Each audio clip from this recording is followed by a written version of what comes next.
आज हमारा टॉपिक रहेगा बायोटेक्नोलॉजी, जैव प्रौद्योगिकी। अभी तक आपका जो एक पैटर्न रहा कि वो बायोलॉजी पे ज़्यादा फोकस करते हैं कि वही कोशिका, वही विटामिन, वही डाइजेस्टिव सिस्टम, बेटा क्या थोड़ा ठीक है। सवाल सबसे पहले तो ये है कि आपका पैटर्न जो है चाहे वो प्री में हो या मेन में हो, 1 से 2 क्वेश्चन दोनों में बायोटेक्नोलॉजी के आपके पूछे जाएंगे। तो सबसे पहले तो यही सवाल है कि सबसे पहले यही जानना जरूरी है कि बायोटेक्नोलॉजी है क्या। चाहे आप इंग्लिश में पढ़िए, हिंदी में क्या कहेंगे, जैव प्रौद्योगिकी। और ये पार्ट किसमें है आपका, साइंस एंड टेक्नोलॉजी पोर्शन में जब आप पढ़ते हैं तो वहाँ बायोलॉजी के जो बिल्कुल एडवांस 2 ब्रांचेस हैं, उसमें एक नैनो टेक्नोलॉजी आती है जो बिल्कुल अलग ब्रांच है, और एक बायोटेक्नोलॉजी आती है। तो सबसे पहले हमें ये जानना जरूरी है कि आखिर बायोटेक्नोलॉजी है क्या। क्या लगता है आपको कि बायोटेक्नोलॉजी क्या है? जल्दी से जो भी पता। तो हमारे पूरे यूनिवर्स में जो भी बायोमार्ट है उसका हम टेक्नोलॉजी के तो तरीके से आगे रिजल्टेड यूज कर सकते हैं, चाहे वो मेडिसिन के फील्ड में हो, चाहे वो फ्यूल के फील्ड में हो, या फिर किसी अन्य में। मतलब किसका यूज करना चाह रहे हो? तो भी बायो की चीज़ें हैं। अच्छा, जो बायो की चीजें, हाँ, इनका कहना है कि बायोलॉजिकल ऑर्गेनिज्म का हम कोई यूज अगर कर लें दैट इज बायोटेक्नोलॉजी। चलिए ठीक है। देखिए अब सवाल ये है कि हम आखिर किस डिफिनीशन पर भरोसा करें। तो जितनी आप बुक्स उठाएंगे उतनी डिफिनीशन, जैसे इन्होंने कुछ कहा, कोई कुछ कह रहा है, तो हम यहाँ जो विश्वास करते हैं वो बात करते हैं EFB पे। EFB क्या है? European federation of bio technology. Class 12 की एनसीईआरटी में बायोटेक्नोलॉजी जो डिफिनीशन दे रखी है that is based on the A group European federation of biotechnology, जो ये बताता है कि बायोटेक्नोलॉजी आखिर क्या है। यूरोपियन फेडरेशन ऑफ बायोटेक्नोलॉजी की जो एस्टेब्लिशमेंट है वो लगभग 1980 से पहले की है, और इट्स इज ऑन बार्सिलोना। कहाँ है बार्सिलोना? किस कंट्री में? स्पेन। यहाँ इसकी एस्टेब्लिश फाउंडेशन रखी गई। तो वो ये यूरोपियन फेडरेशन ऑफ बायोटेक्नोलॉजी जो डिफिनीशन देती है बायोटेक्नोलॉजी की, वो क्या देती है? वो कहती है इट इज द इंटीग्रेशन। अब देखिए टेक्नोलॉजी की बात करूंगा मैं केवल, इंटीग्रेशन ऑफ नेचुरल साइंस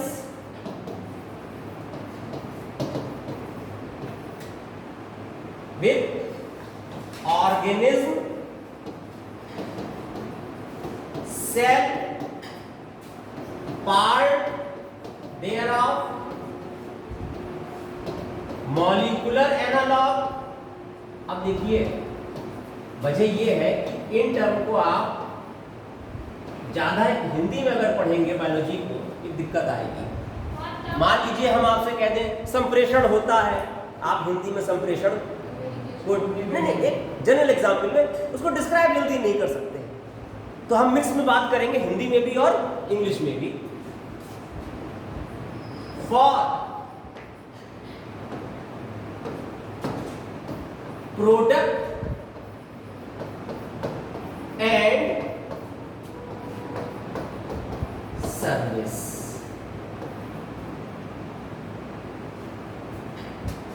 कि नेचुरल साइंस का जो हमारा पूरा ज्ञान है, नेचुरल साइंस में क्या क्या आता है? फिजिक्स, केमिस्ट्री, जियोलॉजी और बायोलॉजी। उसको हम अपने ऑर्गेनिज्म को, सेल को, उसके किसी पार्ट को, या मॉलिक्यूलर एनालॉग को, जैसे डीएनए है, आरएनए है, that is studies in the molecular biology, उसको हम किसी प्रोडक्ट या सर्विस के लिए अगर हम यूज कर रहे हैं that is called bio technology. अब सवाल ये है कि भाई ठीक है, इस तरह क्या बायोटेक्नोलॉजी पढ़ाने आए हैं? मैं आपको बायोटेक्नोलॉजी पढ़ाने नहीं आया। अभी अभी अभी अभी वहीं पे आ रहा है, सब आ रहा है, सब हम वहीं पर ही आ रहे हैं। हम आपको आज के टाइम से बायोटेक्नोलॉजी को पूरा कनेक्ट करेंगे। हम यहाँ ये नहीं कि फर्मेंटर के कितने टाइप होते हैं, ये सब ना आपसे पूछा जा रहा है, ना मुझे बायोटेक्नोलॉजी कितनी पता है ये आपसे पूछी जा रही है। सीधे हम आते हैं अब दो चीजों पर। मैं एक टर्म लिख रहा हूं,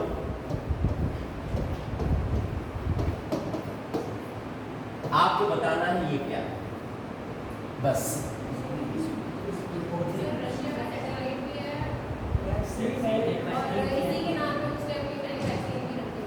चलिए अब यहां पे सवाल, मतलब सीधी सी बात जो मैं यहां कहना चाह रहा हूं कि आपकी अप्रोच जो यूपीएससी एग्जाम में पूछी जा रही है वो सीधे ये है कि आप अपने चारों तरफ जो घटनाएं घट रही हैं वो जिसका सीधे लिंक किससे है,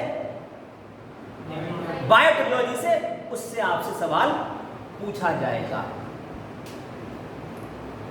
आपने कहा, एक ने कहा कि सैटेलाइट है, उसी के नाम पर उन्होंने क्या रखा, वैक्सीन का नाम रखा, तो हमें अभी फिजिक्स नहीं पढ़नी है, ठीक है। एक ये दूसरा यहीं पे पॉइंट आएगा,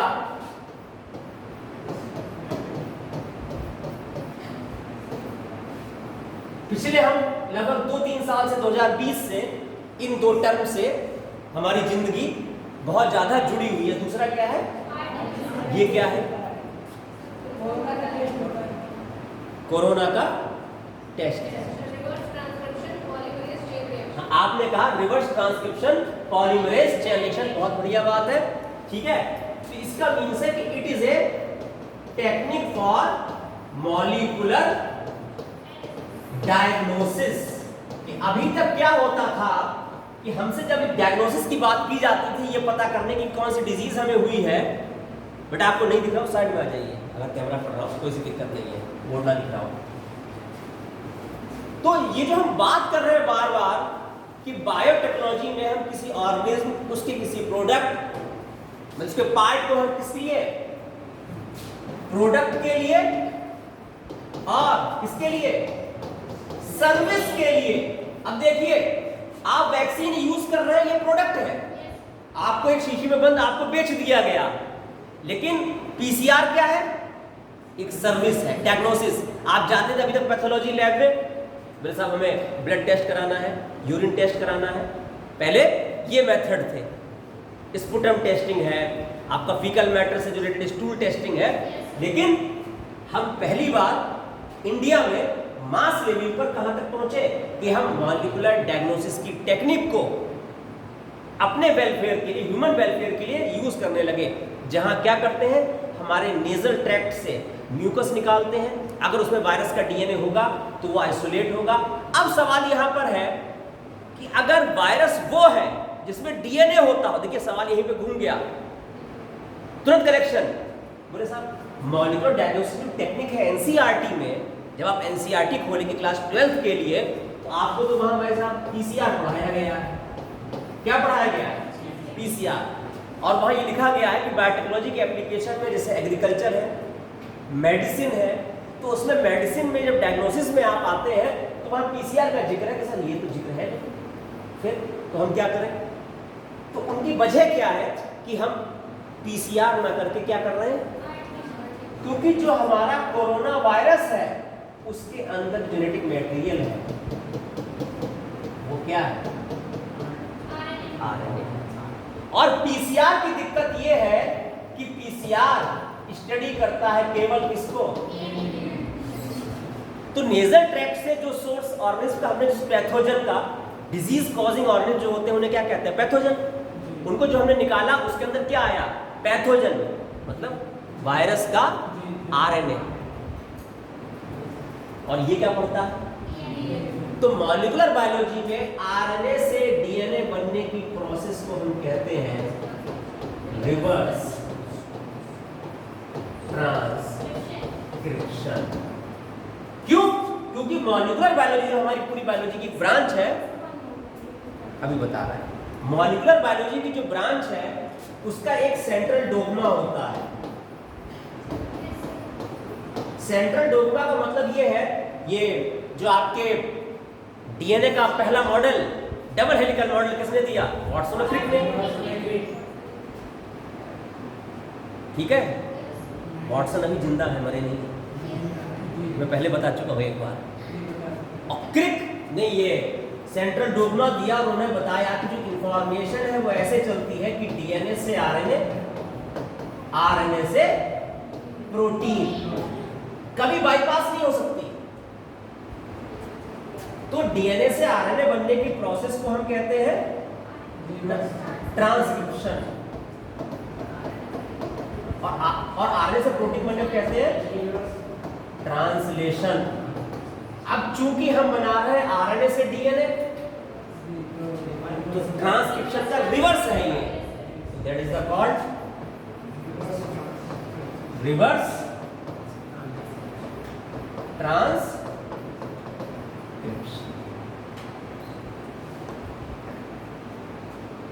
आरएनए जीनोम तो एड्स में, वायरस में भी होता है। अभी क्या हुआ? हाँ अभी रुक जाइए, बात तो सुनिए। क्या वो देख लीजिए, पहले लीजिए। हाँ देख लिया। मॉलिक्यूलर बायोलॉजी में जो हमारा जो दूसरा वायरस HIV, वो भी आरएनए वायरस है, लेकिन अंतर ये है कि जो आरएनए वायरस जो हमारा HIV है, वो पहले हमारी बॉडी की सेल्स में जाकर आरएनए से डीएनए बनाता है, फिर वो डीएनए फिर आरएनए बनाता है, फिर प्रोटीन बनती है। लेकिन कोरोना वायरस सीधे आरएनए से प्रोटीन बना रहा है। तो प्रोडक्ट और सर्विस कि हम कोई वैक्सीन ले रहे हैं, ये प्रोडक्ट है। ठीक है, 3 वैक्सीन बहुत चर्चित रही, स्पुतनिक, दूसरी हम लोगों लगी कोविशील्ड, और तीसरी कोवैक्सीन। तो अब आपसे जो अगला सवाल इस पे अराइज होगा वो ये हो सकता है कि इन तीनों को डिफरेंस क्या है टेक्निक में, ठीक है ना। दूसरा, किस कंपनी ने बनाया। देखिए एक चीज और, आप पेपर के पैटर्न को पकड़िए। पेपर का पैटर्न पकड़ने का जो ट्रेंड चेंज हुआ है वो ये चेंज हुआ, आप स्टेटमेंट बेस्ड क्वेश्चन आते हैं कि 4 स्टेटमेंट में से कौन से 2 सही है, कौन से 3 सही है, कौन सा एक गलत है। ठीक है ना। तुमने कहा साहब ये वैक्सीन क्या भारत बायोटेक ने डेवलप की, और दूसरी कौन सी कोविशील्ड किसने बनाई? सीरम इंस्टीट्यूट ने। वैक्सीन बनते टाइम एक सवाल बहुत अराइज हुआ टीवी पर कि भाई इसमें काऊ का ब्लड यूज किया गया है। तो अब सवाल ये है कि एक मेडिसिन बनाने में ब्लड का क्या यूज हो सकता है। यहीं पे दूसरा सवाल, कि एक वैक्सीन बन रही है उसमें ब्लड का क्या यूज है। तो सबसे पहली चीज ये है कि अगर मान लीजिए पैथोजन में क्या क्या आते हैं, प्रोटोजोआ, इसका बहुत बड़ा एग्जाम्पल आजकल जैसे मलेरिया चल रहा है, प्लाज्मोडियम, 4 स्पीसीज है, वाइवैक्स है, ओवेल है, फैल्सीपियरम है। ठीक है, डेंगू आपका है वो वायरस से होता है, चिकनगुनिया वायरस से होता है। ठीक है, तो प्रोटोजोन में आपका मलेरिया है, अमीबिक डिसेंट्री है, फंजाई आती है जिससे आपको रिंग डिजीज होती है, आपका डैंड्रफ भी एक फंगस है। ठीक है, आपका बैक्टीरिया है, वायरस है, हेल्मिंथ्स ग्रुप है जिसको आप गोल क्रमी और फीता क्रमी पढ़ते हैं, प्लेटी हेल्मिंथीज, एसके हेल्मिंथीज। अब देखिए यहाँ पे एक चीज़ और है, बहुत टेक्निकल, क्योंकि कभी बहुत सारी चीज़ होती है। तो साहब हमसे क्या कहा गया, बोले आपके दांतों में कीड़ा लग गया, बोले क्यों बीमार हुए, कमजोर क्यों होते चले जा रहे हैं, बोले साहब हमारे पेट में कीड़े हो गए हैं, बोले हमें कीड़ा काट गया। इन तीनों में अंतर है। अगर जो टर्म है कीड़ा, कीट, उसकी हिंदी, उसकी इंग्लिश होती है इंसेक्ट, और वो आर्थ्रोपोडा का मेंबर है। लेकिन हमारे जो इंटेस्टाइन में इन्फेक्ट करता है वो कृमि है, वो वर्म है। ठीक है, और जो हमारे दांतों में इन्फेक्शन लग रहा है वो क्या है, वो बैक्टीरिया है। जब हम कोई ऐसी चीज खाते हैं जो एसिडिटी बढ़ा रहे हो तो ये बैक्टीरिया अटैक करता है, उसको न्यूट्रलाइज करने के लिए हमें ऐसी चीज लेनी है जो बेस हो, तो हम पेस्ट करते हैं और उस असर को हम क्या करते हैं, खत्म करते हैं। ये डेली चीज है। यहाँ मैं कोई भी आपको ऐसी बात नहीं बता रहा हूँ जो किताबी कीड़े वाली बात हो कि नहीं लिखो सेल इज द स्ट्रक्चर, ये नहीं पूछी जानी आपको यूपीएससी में। लेकिन तब भी पूछा जाएगा किस बेसिस पे आप कहते हैं। ठीक है, अब हम वापस आ रहे हैं। तो ये मॉलिक्यूलर डायग्नोस्टिक्स का टेक्निक है। अभी तक इसको हम लोग यूज करते थे RT-PCR या PCR को प्लांट पैथोजन को पकड़ने में, कि हमने लीफ निकाली, टेस्ट पॉजिटिव आता है ना, तो कैसे पॉजिटिव आना अच्छी बात कैसे हो सकती है, ठीक है ना। तो जैसे हम चाहे लीफ से निकालें या हम अपने म्यूकस से निकालें, तो वहाँ चांस दो चीज़ों के हैं। वहाँ हमारा DNA भी हो सकता है, जिसे हम होस्ट कहते हैं, और जिसमें जो पैथोजन है उसका DNA भी हो सकता है। और ये दोनों ही हमारे कल्चर वेसल में या एपेंडॉफ ट्यूब में आ चुके होंगे, और हम इसके अगेंस्ट में यूज करेंगे प्राइमर। प्राइमर वो इनिशियल थीम है, तो प्राइमर हमें होस्ट का डालना है कि पैथोजन का डालना है, तो हमें ढूंढना किसे, पैथोजन को, तो हम प्राइमर इसका डालेंगे। ठीक है, और अभी वहां पे हम आएंगे कि टेक्निक वाइज हम फिर ओवरव्यू दे रहे हैं। आज हम आपको PCR पूरा पढ़ा देंगे, अभी हम PCR पे नहीं जा रहे हैं। मैं केवल आपको ये देना चाह रहा हूँ कि आखिर हमें पढ़ना कैसे। हमें वो नहीं पढ़ना है कि आप अभी तक जाके फिर एक किताब खोल के देखते हो, who discovered cell, who discovered living cell, या तो टेट की तैयारी कर लो।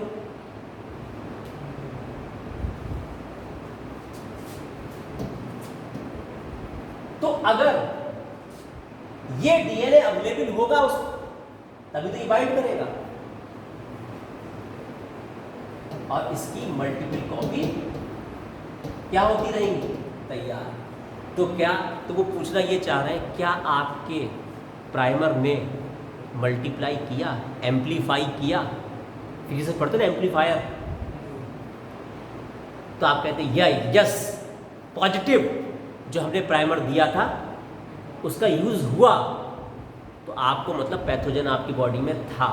और नहीं हुआ होता अगर multiply, that is good news कि मेरी बॉडी में पैथोजन नहीं आया।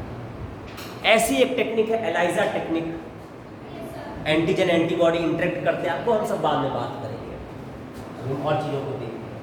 तो इस तरीके से तो आपसे सवाल ये हो सकता है कि हमने अब एक तो यूज जैसे मेडिसिन में बहुत टेक्निक आ गया, दूसरी तरफ टॉपिक्स आपके चलते हैं क्लोनिंग। दूसरा क्या चल रहा है, क्लोनिंग। क्लोनिंग का मतलब होता है किसी भी चीज की एग्जैक्ट कॉपी बना देना, क्लोन। तो ह्यूमन क्लोन तो बैन है पूरे वर्ल्ड में, इजाजत ही नहीं दी गई है। तो इंडिया वाले किसका ज्यादातर क्लोन बना रहे हैं हम लोग हैं एनिमल में, कैटल का। तो उसमें आपको ये देखना होगा कि पिछले 2-3 सालों में कौन कौन से का क्लोन या और किसी टेक्निक से, वो टेक्निक क्या है, ठीक है ना, उन चीजों का हमें सीखना पड़ेगा। कि तीसरी अभी जो क्वेश्चंस भी आएंगे उस पर बात करेंगे। ये तो क्लोनिंग की बात हो गई। एक चल रही है जीन थेरेपी, अभी इंडिया में इतना ये मास लेवल पे नहीं है ना, ये क्योंकि कॉस्टली बहुत है। जीन थेरेपी का मतलब ये है, बोले क्या हुआ साहब, हमें बॉडी में इंसुलिन नहीं बन रही, जीन डिफेक्ट है। बोले कोई दिक्कत नहीं, हम तुम्हारी WBC में जीन डाल देंगे और WBC दिन तक रहेंगे, वो प्रोडक्ट आपकी बॉडी में इंसुलिन बनाती रहेंगी। अब यहीं पे क्रॉस क्वेश्चन हो सकता है, WBC क्यों, RBC क्यों नहीं, क्योंकि RBC में न्यूक्लियस ही नहीं होता, DNA डालोगे कहाँ। इतना जानना चाह रहे हैं, कॉन्सेप्ट का मतलब केवल इतना होता है, ठीक है ना। फिर एग्रीकल्चर में आ जाइए तो आपसे बहुत सवाल पूछे जाते हैं जेनेटिकली मॉडिफाइड ऑर्गेनिज्म को लेकर। अब एक सवाल यहीं पे है, एक कंपनी है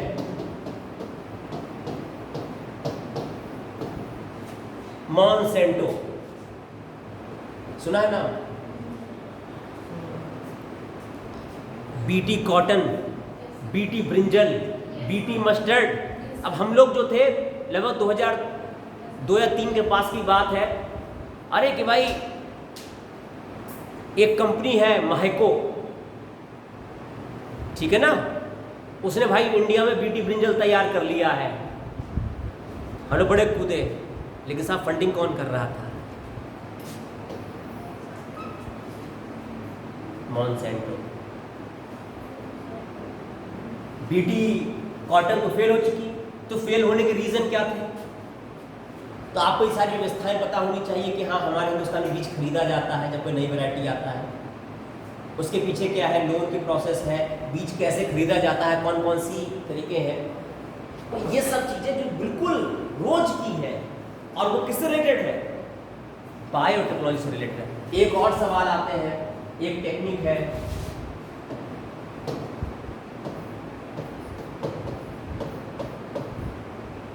क्रिस्पर कास9। ये क्या है? बोले हम जीन को एडिट कर सकते हैं। जीन एडिटिंग का मतलब है कि हमारी बॉडी जो पढ़ रही है भाषा, उसमें हम बदलाव करेंगे और वो कुछ और पढ़ा जाएगा। अब इन सबसे पहले हमें कॉन्सेप्चुअली क्लियर ये होना चाहिए कि इस पूरी बायोटेक्नोलॉजी की जो जड़ है वो शुरू होती है कहाँ से? जीन से। फिर एक सवाल आता है जीनोम। फिर सवाल आता है आपका डीएनए। अब छोटी सी चीज ये है कि जब हम पूरी मॉलिक्यूलर बायोलॉजी की शुरुआत करते हैं बायोटेक्नोलॉजी में, क्योंकि हम डीएनए को ही एडिट कर रहे हैं, डीएनए की इंफॉर्मेशन को बदल रहे हैं, तो जो हमसे ये कहा जाता है कि आज हम यहाँ जो 18-19 लोग बैठे हुए हैं कि हम किसी का भी डीएनए सेम नहीं है। हमसे ये बताया जाता है कि भाई हम लोग कितने % डीएनए सेम है, कितना डिफर है। तो बहुत छोटा सा सवाल जिसमें हम समझ जाएंगे यहाँ दो चीजें, तो पूरी बायोलॉजी में से आधी बायोलॉजी हमारे और ये बायोटेक्नोलॉजी कब्जे में आ जाएगी। पहली चीज, ये जो 99.9% है वो किस आंकड़े का है? वो वैल्यू क्या है? वो संख्या क्या है जिसका हम बात कर रहे हैं 99.9%? बता सकता है कोई?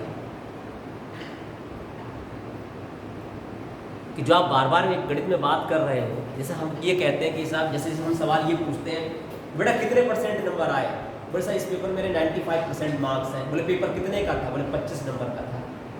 तो 25 के 95 पॉइंट आप % निकाल लोगे।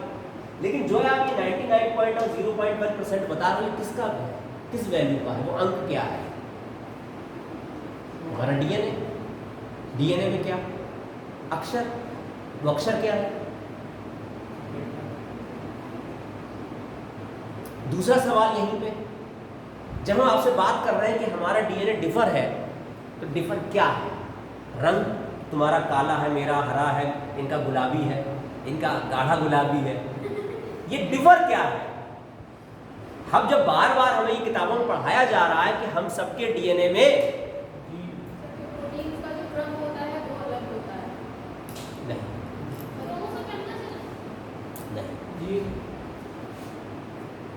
जीन तो हमारे और आप में एक ही होंगे, कुछ जगहों को छोड़कर। भाई इंसुलिन आप में बन रही है, मेरे में भी बन रही है, हम अपनी इंसुलिन आपको दे सकते हैं, तो डिफर कहाँ हुआ? डिफर कहाँ पे है? क्या चीज कहना चाह रहे हैं जो डिफर कर रही है? ये बहुत छोटा सवाल है। डीएनए में क्या रंग, वो गुण क्या है जो डिफर कर रहा है? अब देखिए यहाँ आते ही आप क्या होते हैं, क्या आप बिखर गए एकदम। अब आपके दिमाग में जो आ रहा है बोले बोल दे, क्या पता क्या फिट बैठ जाए। यही हो रहा है ना। अब आपको पता ही नहीं है कि डीएनए कहाँ है, क्रोमोसोम कहाँ है, जीन कहाँ है, न्यूक्लिक एसिड कहाँ है। अब सवाल सही बिल्कुल आया आंसर कि एडेनिन, ग्वानिन, थाइमिन और साइटोसिन का जो क्रम है उसके बेसिस पे हम एक दूसरे से क्या है, अलग है। मतलब ये कोई इंडिविजुअल मोहन है और ये कोई रोहन है और ये एक सोहन है।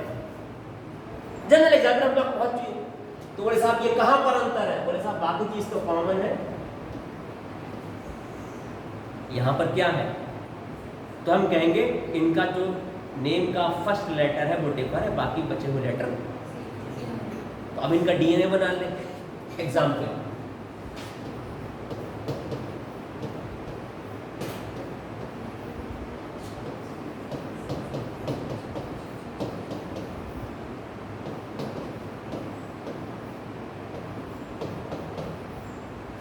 तो डिफर का मतलब ये है, अब हम यहाँ पे पहले सिमिलरिटी देखेंगे। देखिए क्या यहाँ सिमिलर है पोजीशन 1 पे? नहीं, केवल ये 2 हुए, तीसरा नहीं, तीसरे पे भी नहीं, तीसरे पे भी नहीं, चौथे पे भी नहीं, ये सिमिलर है। बाकी इन 3 जगहों, बाकी 4 जगहों पे आपके क्या आ रहा है?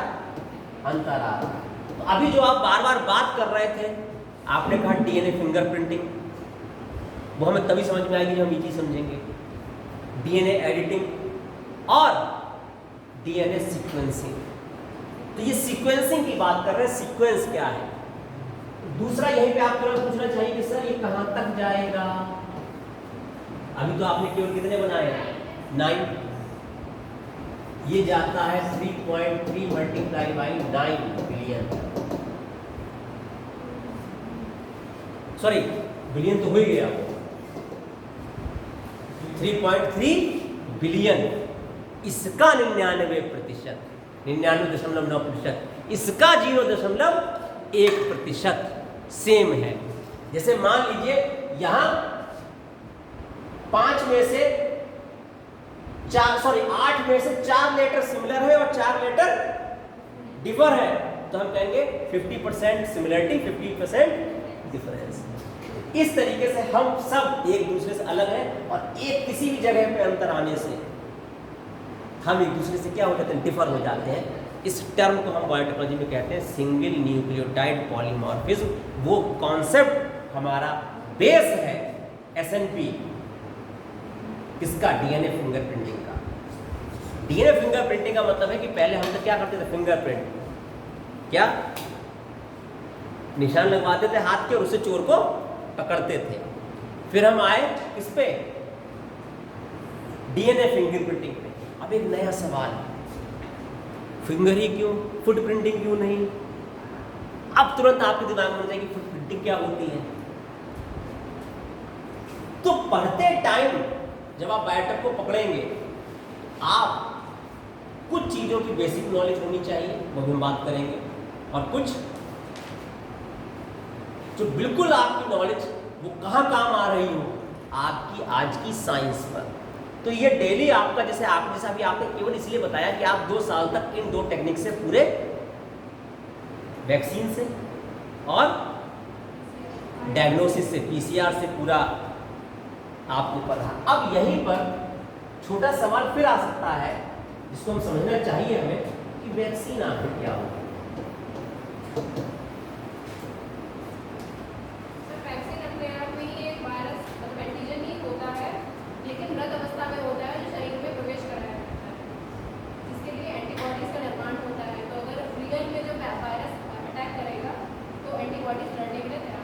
बिल्कुल सही। ये कहानी कुछ ऐसे ही है कि जैसे मैं क्लास में आऊं और ये कैप केवल मेरी जेब में लगी हुई है और मैं आपसे पूछ रहा बेटा पेन देना, तो आप पेन तो दे देंगे कि, लेकिन आप तुरंत क्या सोचेंगे? जेब में पेन तो लगा था। तो हमने आपको कंफ्यूज किया। मीन्स वो जो पैथोजन है उसका किसी पार्ट को, उसको न्यूट्रलाइज करके, जैसे मान लीजिए पेन है, मेरा बच्चा छोटा है, मैं उसे खेलने के लिए दे सकता हूँ, वो अभी से केवल मुंह में रखेगा और कुछ नहीं करेगा। लेकिन मुझे डर उस दिन पैदा हो जाएगा जिस दिन वो ये सीख गया। क्यों? अब वो लिखना चालू कर देगा। तो हम क्या करेंगे भाई? या तो पेन की रिफिल निकाल लो, जिसे उन्होंने कहा मृत करके, या उसको क्या करके? कमजोर करके, एटीन्यूएटेड करके। तो ये भी हमें ध्यान रखना है। दूसरा, सबसे छोटी डिजीज जो हर दूसरे दिन हर दूसरे आदमी को हो रही है वो है जुकाम, कोल्ड।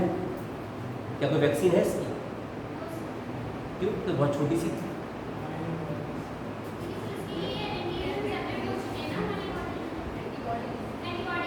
क्या हो चुकी है?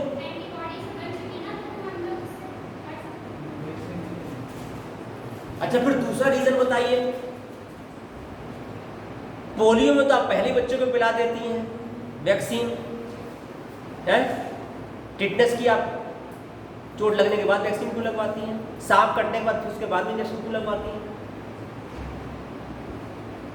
छोटे छोटे सवाल हैं जो हमारे डेली लाइफ से हैं,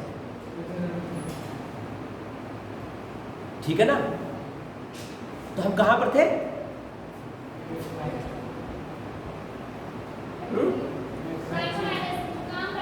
जुकाम पर थे। फिर सोचिए, पोलियो की वैक्सीन का इंजेक्शन भी लगता है और ड्रॉप भी पिलाई जाती है। एक है साल्क वैक्सीन, एक है सेवाइन वैक्सीन। इनमें क्या अंतर है? तो जो इंजेक्शन वाली है उसमें 1 या 2 स्ट्रेन होते हैं वायरस के, केवल जो ड्रॉप्स में उसमें 3 स्ट्रेन है। तो वैक्सीन की इफेक्टिवनेस पर यह भी ध्यान होता है कि किस रूट से हम दे रहे हैं, इंजेक्शन से या ड्रॉप की फॉर्म में ओरल। ये सब भी बहुत मायने वैक्सीन में रखते हैं। तो वैक्सीन कुछ नहीं है, केवल उसी पैथोजन का कोई ना कोई पार्ट है, बस वो डिजीज कॉज करने की क्षमता हमने उसके अंदर क्या कर दी है, खत्म कर दी है, ठीक है। फिर यहीं पे जब बायोटेक्नोलॉजी से आएंगे कि बायोटेक्नोलॉजी में जैसे आपने पीसीआर की बात कर ली, तो बायोटेक्नोलॉजी में और इंपॉर्टेंट टर्मिनोलॉजी कुछ है जिनको हम सेपरेट लेवल क्लासेस में पढ़ेंगे। रिकॉम्बिनेंट डीएनए टेक्नोलॉजी,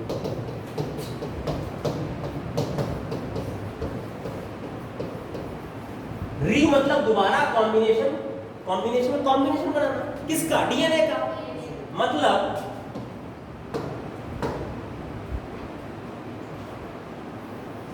ये आपका टोबैको का प्लांट था, ठीक है, किसका? टोबैको का। हमने क्या किया, हमने ली फायर फ्लाई, जुगनू। जुगनू की खासियत क्या है कि वो रात में चमकता है। क्यों चमकता है? उसके अंदर एक केमिकल रिएक्शन होती है लूसीफरेज एंजाइम की वजह से, ठीक है। तो हम क्या करेंगे, जो चमकने वाला जीन है उसका, जिसे हम लक्स जीन कहते हैं, जो लक्स साबुन है वो भी यहीं से आया है, फिजिक्स से है मिस्सी कोई? लक्स यूनिट पढ़ी है? लक्स किसमें यूज करते हैं? लाइट चैप्टर में हम पढ़ेंगे। चमक के लिए लक्स कहा जाता है कि साबुन लगा के आप भी चमकने लगोगे। तो लक्स जीन जो है वो हमने कहां डाला? हमने कंबाइन किया टोबैको के डीएनए के साथ। किसका डीएनए?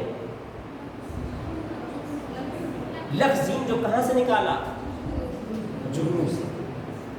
तो तंबाकू भी रात में चमकने लगा, ठीक। कल को बाबा रामदेव भी पढ़वा सकते हैं।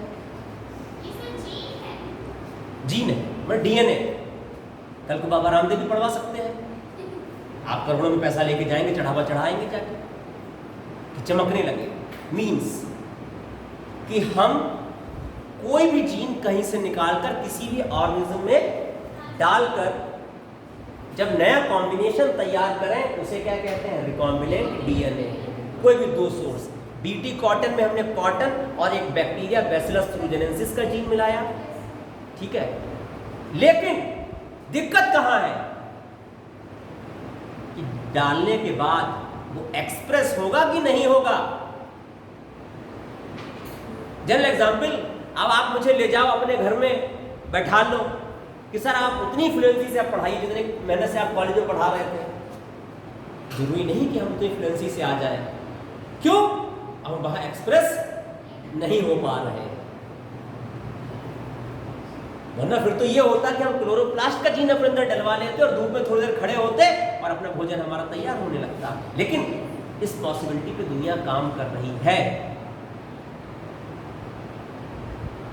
और इसी बेसिस पे जब हम तो ये जो प्लांट कहलाएगा ये जेनेटिकली मॉडिफाइड ऑर्गेनिज्म कहलाएगा। मॉडिफाई कर दिया जीन डाल के, इसको क्या कहेंगे? Transgenic crop. अब केमिस्ट्री से एमएससी है कोई? केमिस्ट्री से नहीं किया? कर डालो सबसे, छूटे कोई ना। तो केमिस्ट्री में आपने पढ़ा होगा ट्रांस वर्सेस सिस। अब कभी कभी आपको लगेगा जैसे जो मेरा स्टाइल, क्या फालतू की बात है, केमिस्ट्री कहाँ बायोलॉजी में ले आए जी। नहीं, ट्रांस कहते हैं अपोजिट साइड को, और ये सेम है सिस। अगर हमने पौधे के अंदर बैक्टीरिया का जीन डाला है तो ये ट्रांसजेनिक क्रॉप है।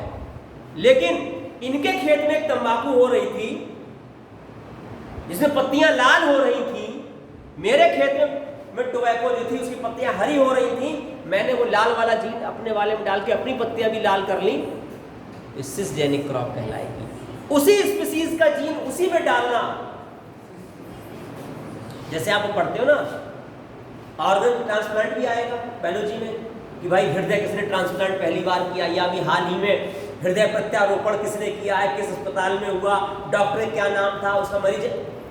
बट वहां भी है वो जो आपने ऑर्गन डाला है उसे कहते हैं ग्राफ्ट। क्या कहते हैं? तो भाई पौधों की टेक्निक होती है ग्राफ्टिंग, होती है ना, है वो अपने यहाँ है एक लखनऊ में आम के 200 पौधों को क्या किया, ग्राफ्टिंग से डेवलप किया। एक ही पौधे पे लगभग 200 किस्म के आम लगते हैं, मैंगो मैन ऑफ इंडिया। ठीक है, तो ऐसे ही हम जो अपने अंदर प्रत्यारोपण जिस ऑर्गन को कर रहे हैं उसे क्या कहते हैं, ग्राफ्ट। तो अगर अब साइंस क्या कह रही है, हम अपने ही बॉडी की स्किन खासतौर से थाइस से निकाली जाती है और कहीं लगा रहे हैं, अक्सर लोग जल जाते हैं तो थाइस से इंजेक्शन एक वो सॉरी स्किन निकाल लगाई जाती है, तो वो कहलाता है ऑटोग्राफ्ट। हम किसी और से कोई ऑर्गन ले लें, ऑर्गन मतलब कि बकरी का हृदय प्रत्यारोपित किया गया इंसान में, जीनोग्राफ्ट, XENO।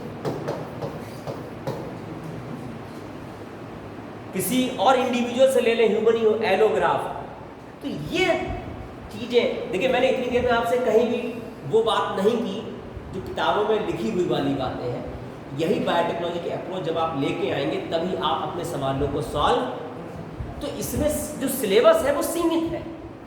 सीमित का मतलब है कि अब आप ये उम्मीद मत करिए कोई हमें आज प्लाज्मा मेम्ब्रेन पढ़ा देगा, कोशिका झिल्ली, कोशिका भित्ति, कोशिका झिल्ली, कोशिका भित्ति आपसे यूपीएससी में नहीं पूछी जा रही है। हाँ, आपको पता होनी चाहिए, आपको जो दूसरे एग्जाम है उसके लिए पता होनी चाहिए, लेकिन अब आपको डेली जो है उस पर अब हम एक काम करते हैं, आपको कुछ हम दिखाएंगे कि आखिर पूछा क्या जा रहा है।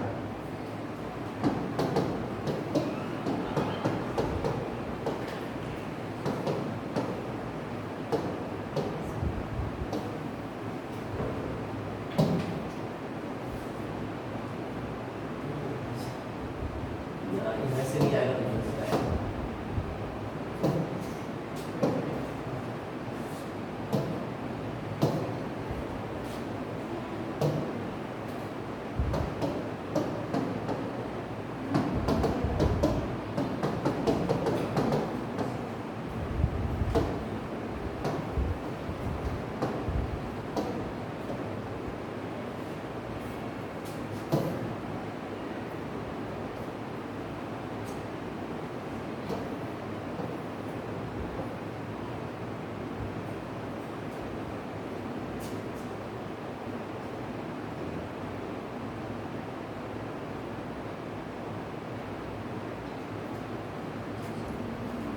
The term Novel Open Reading Frames or NORF recently seen in news is related to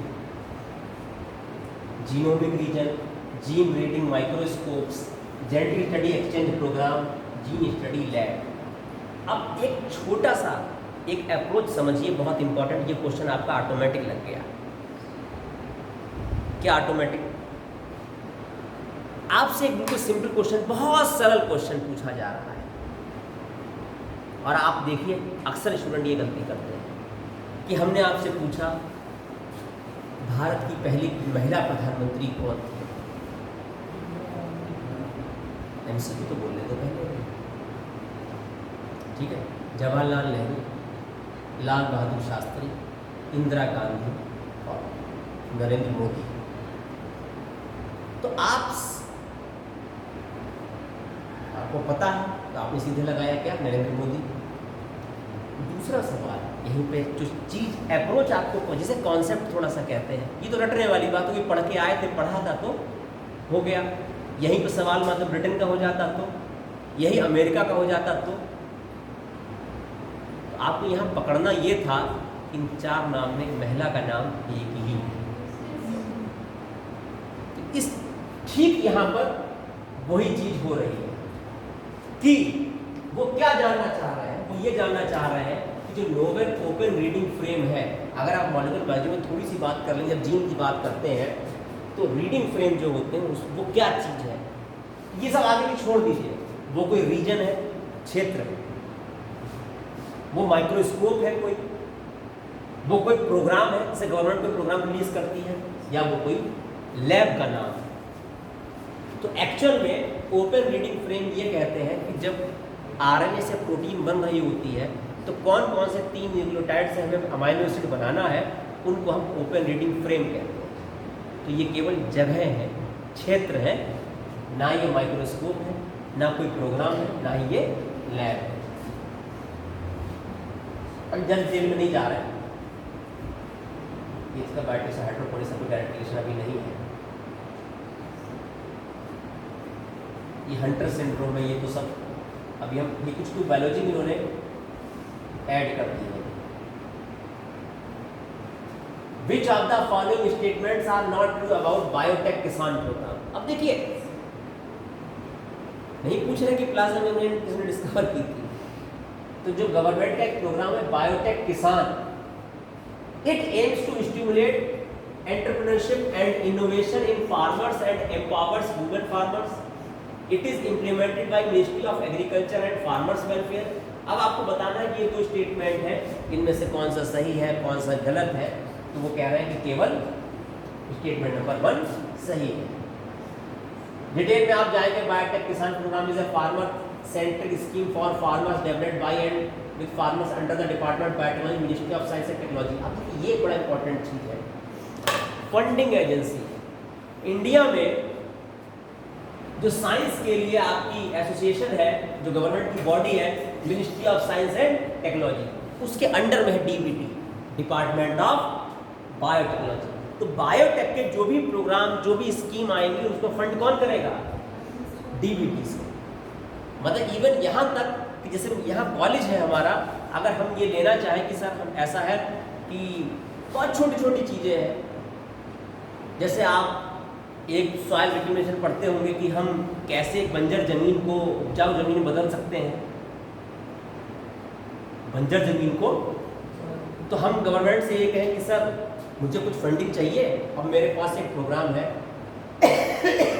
तो आपसे पूछेंगे कि साहब आपके पास क्या प्रोग्राम है ऐसा जिससे आप बंजर जमीन को उपजाऊ जमीन में बदल सकते हैं। तो हम उनसे कहेंगे देखिए टाइम ड्यूरेशन हमें कम से कम 3 या 4 साल का दीजिए। वो टाइम ड्यूरेशन हो गया तो हम क्या करेंगे? एक्सपेरिमेंट करेंगे। लेकिन इतना आसान नहीं है, 10 से 20 साल तक लग जाते हैं इसको एक्सपेरिमेंटली प्रूव करने में। लेकिन हाँ, इनिशिएटिव हम ले सकते हैं। अब बिल्कुल देखिए एंटरप्रेन्योरशिप होती क्या है, बिल्कुल शुरुआत हम किसे कहते हैं? एक पेड़ होता है बेशर्मा का, सुना है? क्या खासियत है उसकी?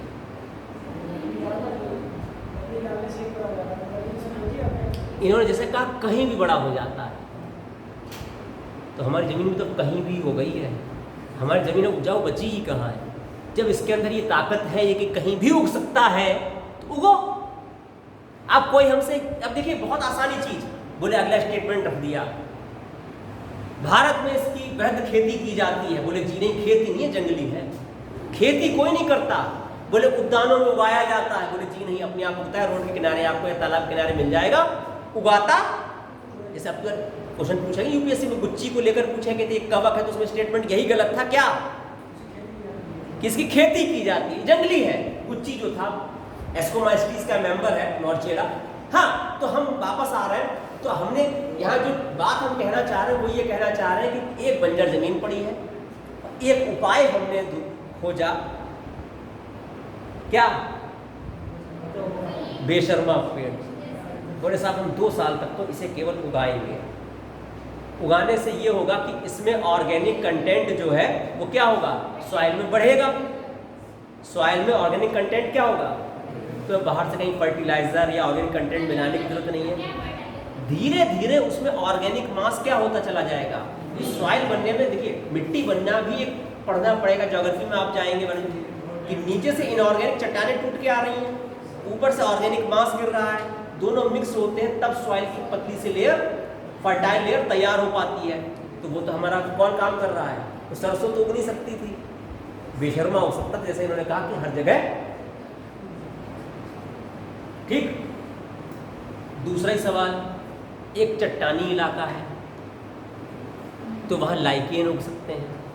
टाइम ज़्यादा लगेगा, लेकिन हाँ इनिशिएटिव तो लेना पड़ेगा, क्योंकि धीरे धीरे हमारे साथ दिक्कत ये है कि हमारे पास जो एग्रीकल्चर लैंड है वो धीरे धीरे क्या होती चली जा रही है, कम होती चली जा रही है।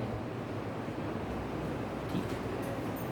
तो अब वो पूछेंगे आपसे फंडिंग खर्चा कितना दे हम आपको, ना साहब 1 साल का 1 लाख, 3 साल का 3 लाख, 3 लाख का प्रोजेक्ट बना के भेज दिया। उन्होंने 3 लाख आजकल बहुत कम पैसा लगा, उन्होंने ग्रांट कर दिया, 3 साल में हम ये काम करके अपना प्रोजेक्ट सबमिट कर देंगे।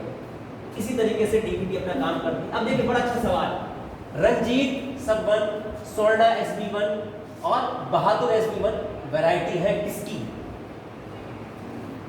अब सवाल ये है कि आप क्या करते हैं, आप वैरायटी रटने बैठ गए, एक किताब मिल गई, ला हम सबकी वैरायटी याद कर लेंगे। जी नहीं, आप पिछले 2 या 3 साल में जो वैरायटी डेवलप हुई हो या चर्चा में रही हो वो आपको पता होनी चाहिए। रिसेंटली फार्मर्स, देखिए बहुत इंपॉर्टेंट लाइन कही, क्या कि रिसेंटली, हाल ही में, बस हाल ही का पता होना चाहिए आपको कि चर्चित क्यों रहा। Recently, farmers from Golaghat district in Assam have cultivated new flood-resistant paddy varieties. Paddy कहते हैं धान को, चावल का खेत नहीं होता, धान का खेत होता है। To shift from the traditional ones, the varieties called Ranjit used for the about 60% farmers of West Brahmaputra area.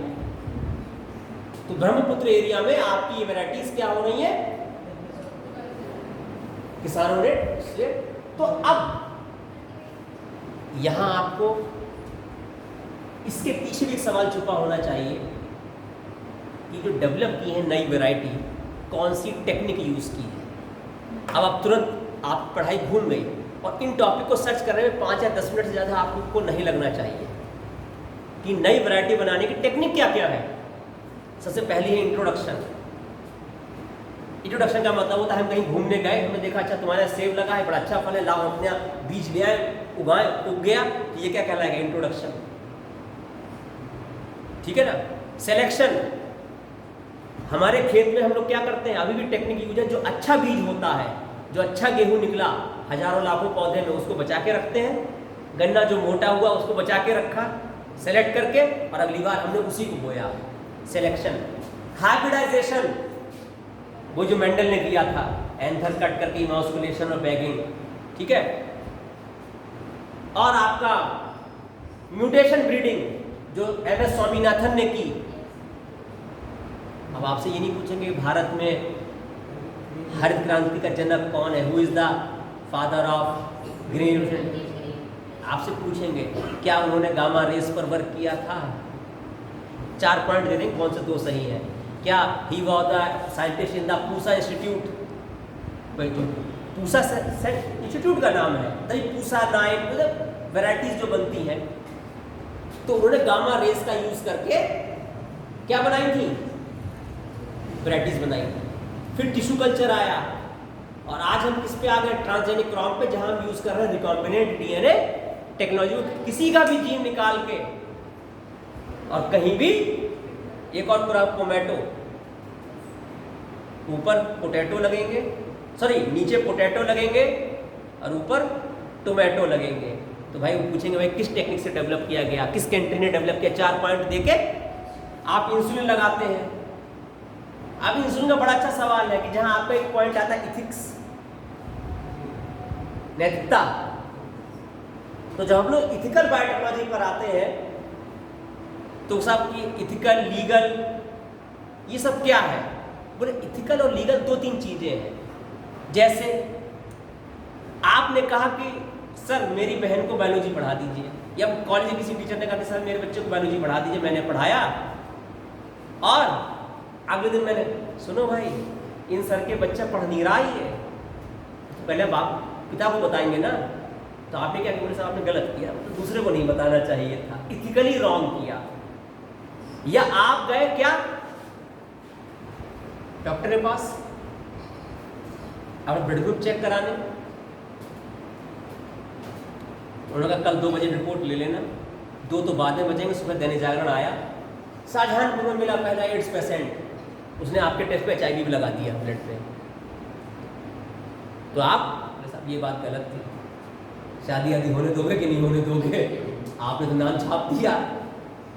तो हम यहाँ, या आप कोई प्रोडक्ट खरीदते हैं, फूड प्रोडक्ट, आज आप देखिए आज से पहले इतना नहीं था कि भाई ग्रीन मार्क लगा होना चाहिए, ब्राउन रेड के साथ इसमें चिकन मिला हुआ है, या ये एग है इसमें मिला हुआ, प्योर वेज है। तो ये सब इथिकल लीगल इन इश्यूज में डिस्कस किए जाते हैं हमारे फूड प्रोडक्ट्स में। बायोटेक भी वहाँ पर कि आप गए अंकल चिप्स खरीदे, आपने आलू के चिप्स खरीदे, तो वहाँ भी लिखा होना चाहिए ये जो चिप्स कहीं ऐसा तो नहीं जेनेटिकली मॉडिफाइड ऑर्गेनिज्म। तो हमारे इथिक्स हमारे ये बहुत डिपेंड करते हैं कि जो हमें खाना दे वो उसमें क्या क्या पड़ा है, इस बात का वो ध्यान रख के दे, कि ये नहीं किसी ने टिफिन खोला, खाना शुरू कर दिया, बोले साहब आज हमने तुम्हें मछली खिला दी, बोले बता देते, हमें तो लगा पता कटहल था।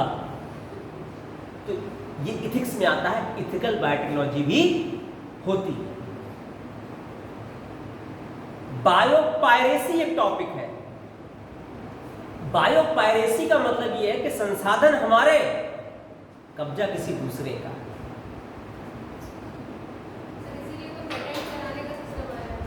उसी में टॉपिक आएगा क्या, पेटेंट। लेकिन पेटेंट और पायरेसी में बहुत जमीन आसमान का अंतर है, क्योंकि पायरेसी में तो प्रोडक्ट ही आ गया जो पेटेंट की आप बात कर रही हैं, लेकिन हम उसका क्या करें कि पता चला कि मेरे कॉलेज में प्लॉट खाली पड़ा है, कोका कोला वालों ने प्लॉट खरीदा और ये कह रहा है कि आपसे हम आपको कोक की बोतल 1 लीटर की 2 रुपए में देंगे कॉलेज वालों को।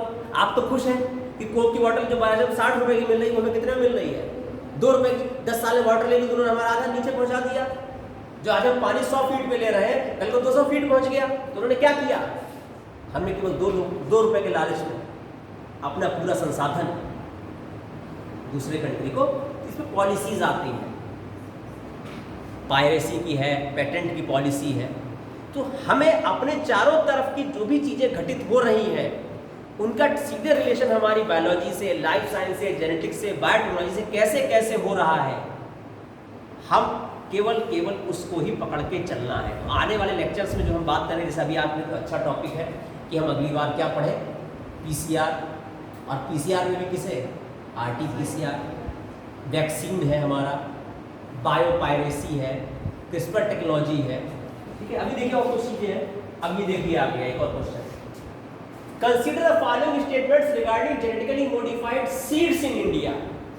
BT cotton is only genetically modified crop that is allowed in India. In India, the Department of Biotechnology, Ministry of Science and Technology is the apex body that allows the commercial release of the GM crop. तो कह रहे हैं only second, क्योंकि हम BT reason भी उगा रहे हैं। लेकिन ये भी हमें पता होना चाहिए कि क्या हम आधिकारिक रूप से उगा रहे हैं। जैसे एक बहुत पढ़ते हो BT कॉटन से पहले भी हमें पढ़ाया जाता है गोल्डन राइस। गोल्डन राइस के पीछे की कहानी ये है कि जितने भी डेवलपिंग कंट्रीज हैं उसमें ये देखा गया कि विटामिन ए की कमी बहुत होती है। ये किस्मत से है कि हम जिस कंट्री में, इस समय हम जिस जगह पे हैं, यहाँ पपीता भी मिल रहा है हमें खूब, बोला तो खाते ही नहीं, पपीता कोई फल है, हर घर में, तीसरे घर में लगा हुआ है। गाजर है हमारे पास, विटामिन ए के हर कंट्री में आपको ये नहीं मिलेगा। तो साइंटिस्ट सोचा कि हम क्या करें ऐसा कि हम विटामिन ए की सप्लाई दे सकें। तो उन्हें पहले तो ऐसा फूड ढूंढना था जो हर डेवलपिंग कंट्रीज में हर दूसरा आदमी खा रहा हो। तो वो राइस था, चावल। चावल के अंदर कैरेट का से कैरोटीन से आया, क्योंकि विटामिन ए जो बनती है जाके वो कैरोटीन से बनती है, बीटा कैरोटीन। तो हमने वो जीन डाल दिया, अब चावल के अंदर विटामिन ए हमें मिल रहा है, लेकिन अभी तक बिकना शुरू नहीं हुआ, क्योंकि फील्ड ट्रायल एक बहुत बड़ी चीज है। फील्ड ट्रायल इसलिए बायोटेक्नोलॉजी में करते हैं कि जिन्न की बोतल अगर एक बार खुल गई, जिन्न को पकड़ दोबारा बोतल में बंद करना नामुमकिन है। कहते हैं ना कि वो चाइना से बस एक बॉटल ही खुली, जो भी रीजन रहा हो, कि जानबूझ के खोली हो, धोखे से खुल गई हो, एक वायरस बाहर निकल गया और एक से दूसरे में, क्योंकि ट्रांसमिशन बहुत इंपॉर्टेंट चीज किस मेथड से, तो इन सब चीजों पे तो ठीक है कंट्रोल होती है, ये नहीं ठीक है। जैसे मान लीजिए हमने वो टेक्निक बना ली, प्रोजेक्ट सबमिट कर लिया, अब हम ये नहीं गाँव जाने लगे कि तुम भी उगाओ, उसके इथिकल इश्यूज भी देखे जाएंगे। कहीं ऐसा तो नहीं कि हमने यहाँ उगाया किसी और चीज के थ्रू नुकसान पहुंचा रही है। जैसे आप लोगों ने एक टर्म जो पढ़ा, बहुत पढ़ा आप लोगों ने इस समय, आइसोलेशन को क्या कहा आपने साइंटिफिकली, जब आप पेशेंट को अलग कर देते थे?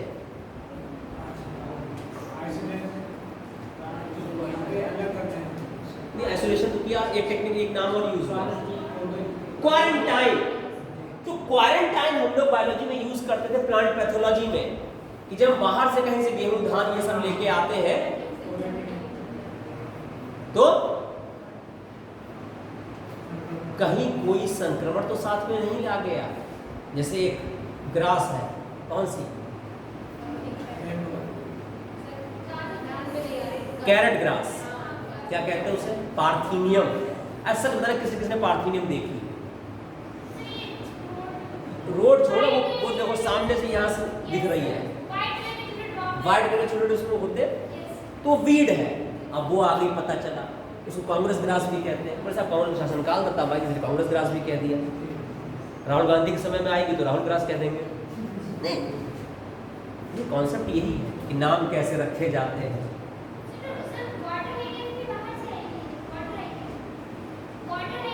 हाँ, वाटर हाइकिंग का भी जो रीजन है वो एक्चुअल में, वाटर हाइकिंग को हमने जो उगाना शुरू किया वो फ्लावरिंग के लिए उगाना शुरू किया, जलकुंभी जिसे कहते हैं, लैंटाना, तीनों हमारे शहरपुर में आपको मिल जाएंगे। जो एनसीईआरटी में 3 जिक्र हैं इन्वेजिव स्पीसीज के, जो बायोडाइवर्सिटी लॉस के पीछे कारण है, तो पार्थीनियम भी है, लैंटाना, इधर आप निकल जाइए कैंट की तरफ, तो बहुत मल्टी कलर छोटे छोटे फ्लावर दीवारों पर खिले, वो लैंटाना है, जलकुंभी है। तो देखिए फिर क्या है, consider the following statements regarding biofortified wheat in India. अब सवाल नया टर्म आ गया, बायोफोर्टिफाइड क्रॉप्स क्या होती है? जब हम न्यूट्रिशनल वैल्यू, ऑयल कंटेंट, इनके लिए क्रॉप को डेवलप करते हैं, बोले ये धान अगर हम खाएं, चावल खाएंगे, इस चावल में आयरन बाकी नॉर्मल ट्रेडिशनल वैरायटी से ज़्यादा है, इस पालक में आयरन ज़्यादा है, इस करेले में विटामिन सी ज़्यादा है बाकी ट्रेडिशनल वैरायटीज से।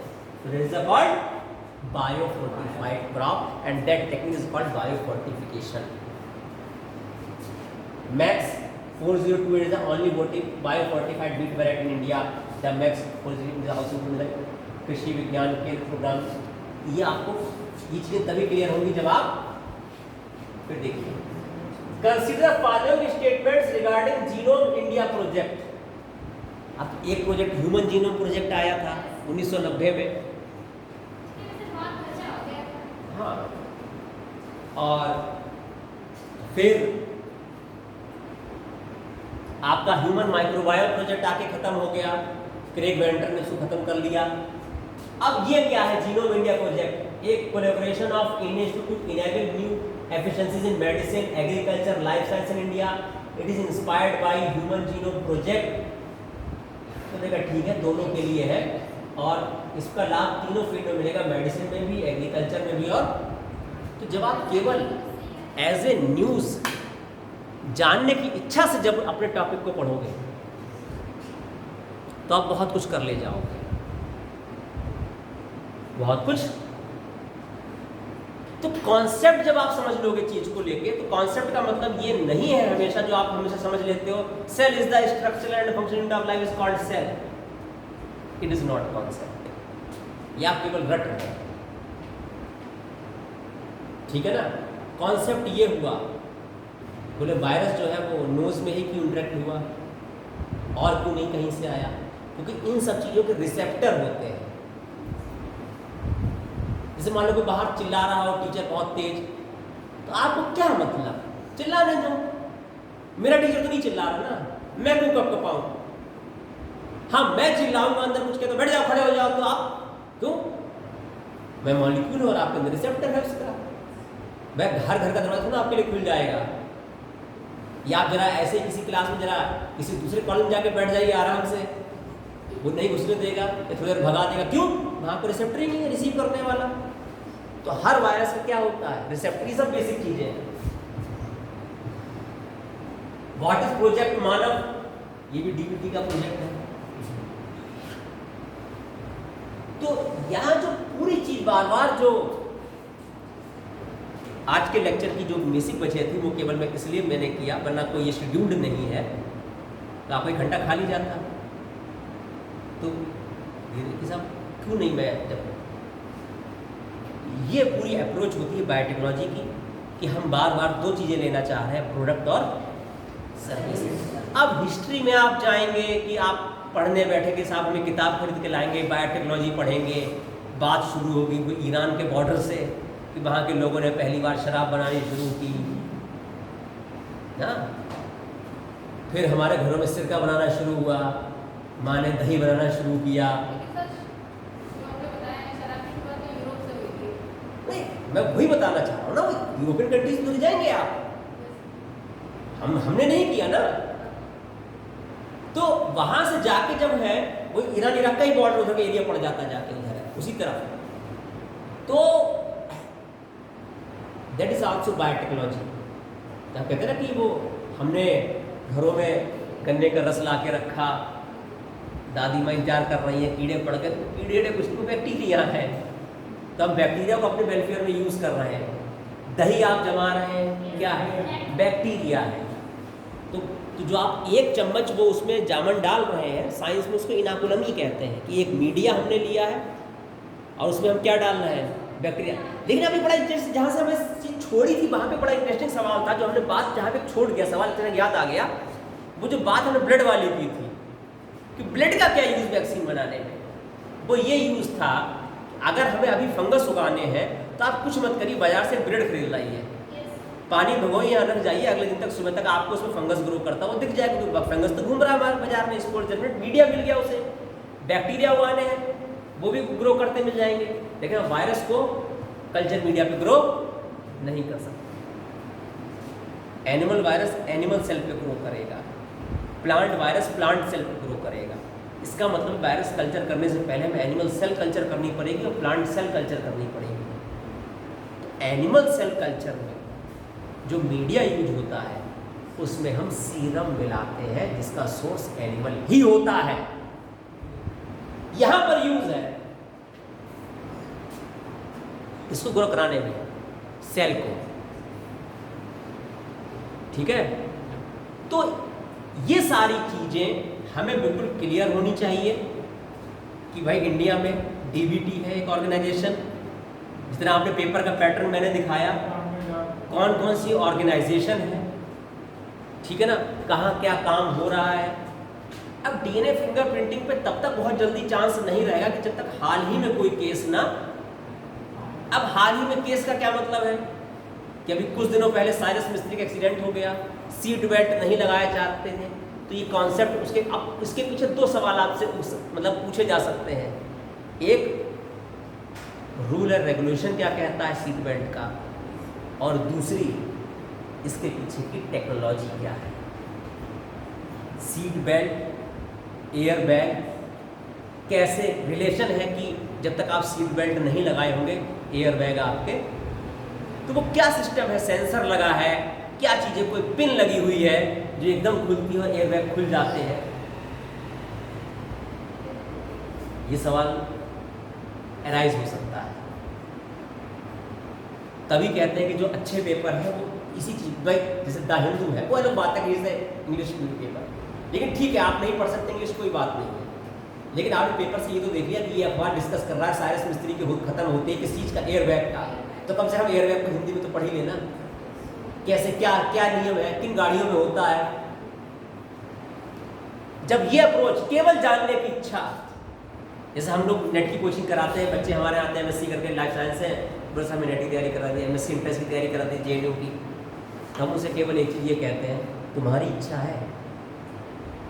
तो अगर तुम्हारी इच्छा नहीं है तो ज़्यादा देर हम तुम्हें धक्का, तो जैसे आपने देख लिया पैटर्न, अरे हम तो समझ रहे थे बायोटेक्नोलॉजी का मतलब बायोलॉजी मतलब आईएएस के लिए हमें पढ़नी होगी वो कोशिका के प्रकार, तंत्रिका कोशिकाएं, पाचन कैसे होता है, ग्लूकोज कहाँ पाचन कर, भैया हमारे बस की नहीं है, आप ही के बस की है। जिस दिन जानने की इच्छा पैदा हो गई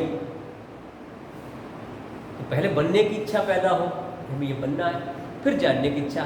और जानने मैंने कहा कि हिस्ट्री लेके नहीं बैठनी, बैठने की किताब मोटी से आप लेके बैठ गए, सेलेक्टेड पढ़ना है।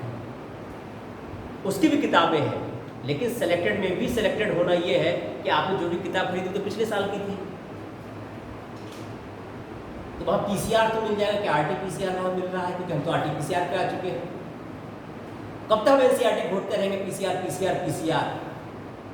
आरटीपीसीआर पढ़ना है क्योंकि उसको हमने 2 साल पहले यूज़ करना शुरू किया है।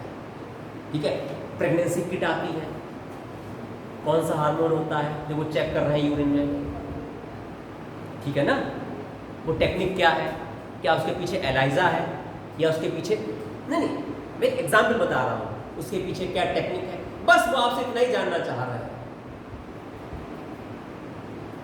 मेरी बात पकड़ में आ रही है कि नहीं आ रही है? तो ये आपके पैटर्न पे दूसरा ही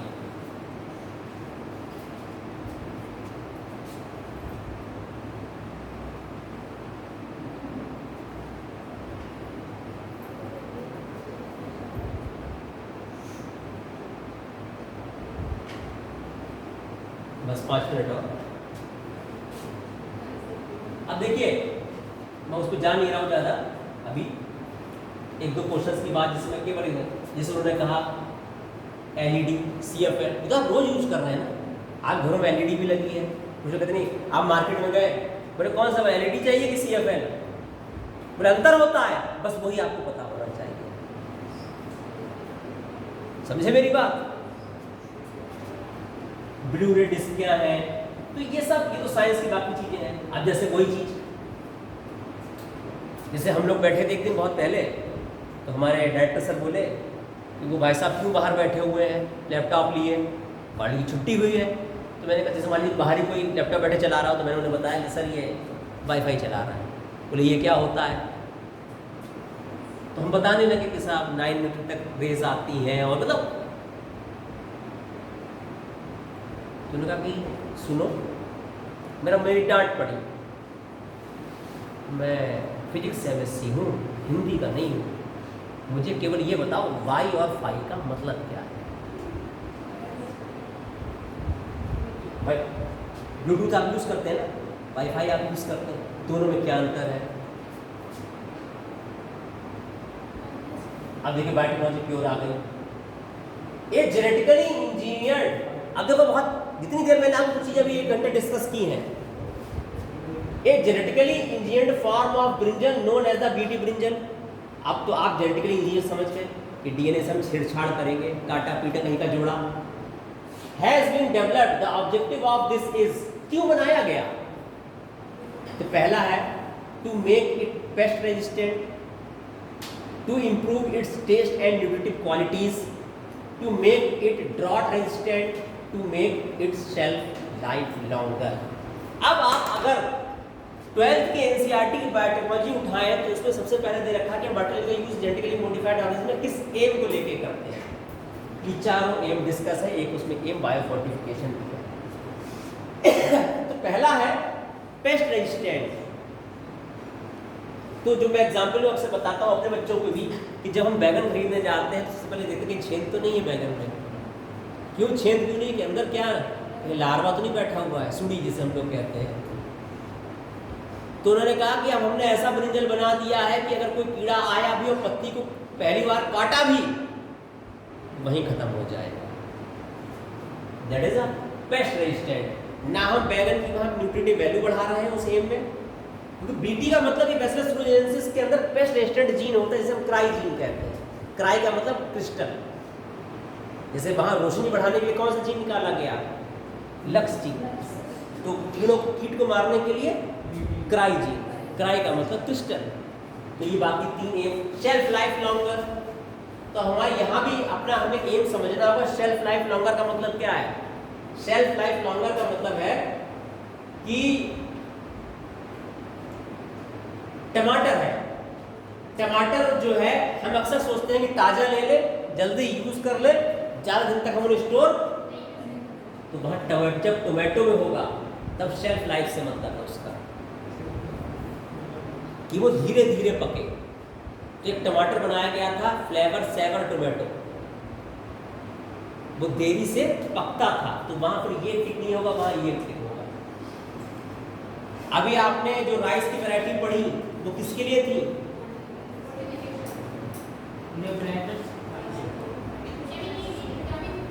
नहीं, मुझे क्वेश्चन पूछा गया था आसाम वाला, ब्रह्मपुत्र वाला, क्या कर रहे थे?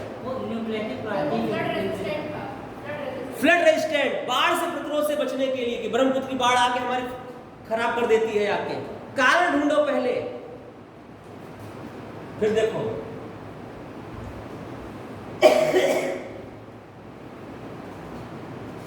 Other than resistance to pest, what are the prospects for which genetically engineered plants have been created? सारे सही हैं, दूसरा सही नहीं है। नहीं, थर्ड वाला कि enable them to grow and to photosynthesis space station से रिलेटेड कोई क्वेश्चन इसमें जिक्र नहीं कि स्पेस स्टेशन पे ग्रो कर जाए, इसके लिए अभी तक हमने बायोटेक्नोलॉजी का यूज नहीं किया है। बाकी शेल्फ लाइफ बढ़ाने के लिए भी किया है, न्यूट्रिएंट वैल्यू के लिए भी कर रहे हैं, ड्रॉट रेजिस्टेंट बना रहे हैं। फिर देखिए, अभी मैंने टर्म यूज किया था रिकॉम्बिनेंट डीएनए टेक्नोलॉजी क्या करती है?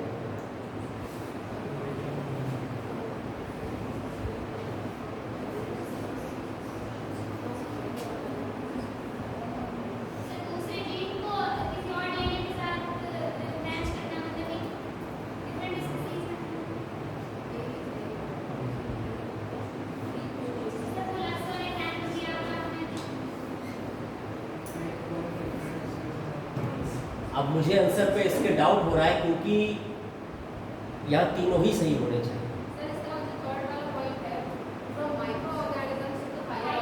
बीटी कॉटन, हाँ मैम, तो ये जरूरी नहीं कि आप जहाँ आंसर देख रहे हैं उसने सही टिक किया हो।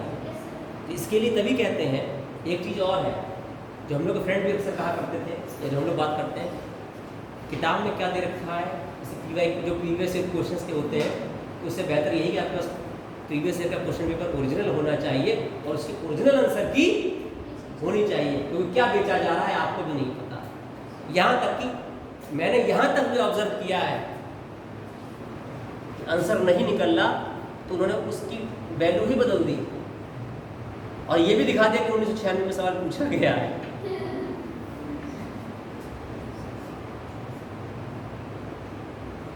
माइकोराइजल बायोटेक्नोलॉजी, माइकोराइजा क्या है? तो जब फंगस एल्गी के साथ रहता है तो उसे तो लाइकेन कहते हैं, लेकिन फंगस जब हायर प्लांट की रूट के साथ रहता है, जैसे पाइनस है, देखा पाइनस? कहाँ देखा? अरे सर नहीं, ये लगा इतना बड़ा, ये लगा, ये पाइनस ही लगा है इतना बड़ा, पाइनस जियार्डियाना, ये इसमें कौन लटकी हुई है, ये निडिल लाइक है। तो ये बड़ा वाला पेड़ लगा है, इतना बड़ा ये तो इसकी रूट्स में फास्फोरस को एब्जॉर्ब करने के लिए दालों में राइजोबियम होता है, वो क्या एब्जॉर्ब करता है? नाइट्रोजन। लेकिन माइकोराइजा नाइट्रोजन नहीं एब्जॉर्ब करता, ये फास्फोरस एब्जॉर्ब करता है। फास्फोरस को एब्जॉर्ब करने के लिए, डॉट रेजिस्टेंट बनाने के लिए, इन सबके लिए माइकोराइजा, ये भी आपको 12th के एनसीईआरटी में मिल जाएगा।